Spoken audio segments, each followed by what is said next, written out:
അല്ലാഹ് അല്ലാഹ് അല്ലാഹ് അല്ലാഹ് അല്ലാഹ് അല്ലാഹ് അല്ലാഹ്. അസ്സലാമു അലൈക്കും വറഹ്മത്തുള്ളാഹി വബറകാതുഹു. അൽഹംദുലില്ലാഹി വകഫ വസലാമുൻ അലാ ഇബാദിഹിൽ ലദീന ഇസ്തഫ. അമ്മാ ബഅദ്.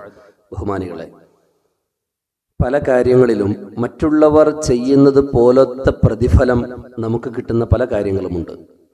അതിലൊന്നാണ്, ഒരു നന്മ നമ്മളൊരാൾക്ക് അറിയിച്ചു കൊടുത്താൽ അയാൾ ചെയ്യുന്നത് പോലത്തെ പ്രതിഫലം നമുക്ക് കിട്ടുമെന്നാണ്. അതുപോലെ തന്നെ മൻ സന്ന സുന്നത്തൻ ഹസനത്തൻ ഫലഹു മിസ്ലു അജ്രിഹി.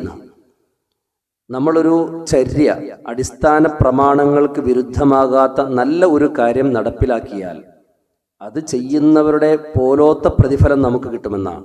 അത് നമ്മളുടെ മരണത്തിന് ശേഷവും നമ്മിലേക്ക് വന്നുകൊണ്ടിരിക്കുമെന്നാണ് ഹദീസിൽ നമുക്ക് കാണാൻ കഴിയുന്നത്.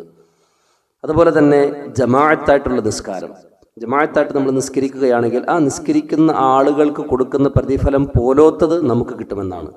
അവർക്ക് ഒട്ടും കുറയുകയുമില്ല. അതിൽപ്പെട്ടതാണല്ലോ നമ്മുടെ നോമ്പുതുറ. നമ്മളൊരാളെ നോമ്പ് തുറപ്പിക്കുമ്പോൾ അയാൾക്ക് കൊടുക്കുന്ന പ്രതിഫലം പോലോത്തത് അല്ലാഹു തആല നമുക്ക് തരാണ്. അപ്പോൾ നമ്മെ സംബന്ധിച്ചിടത്തോളം ഒരു ദിവസം ഒരു നോമ്പ് അനുഷ്ഠിക്കാനേ പറ്റുകയുള്ളൂ. പക്ഷെ ഒരുപാട് നോമ്പുകളുടെ പ്രതിഫലം നമുക്ക് നേടിയെടുക്കാൻ കഴിയും. അതെങ്ങനെയാ? നോമ്പുകാർ നോമ്പ് തുറപ്പിച്ചാൽ നമുക്ക് അവർക്ക് കൊടുക്കുന്നത് പോലത്തെ പ്രതിഫലം നമുക്ക് കിട്ടും. എന്നാൽ 9ാമത്തെ തറാവീഹ് നിസ്കരിക്കുന്നവർക്ക് അല്ലാഹു സുബ്ഹാനഹു വ തആല കൊടുക്കുന്ന പ്രതിഫലം എന്താണെന്നറിയോ?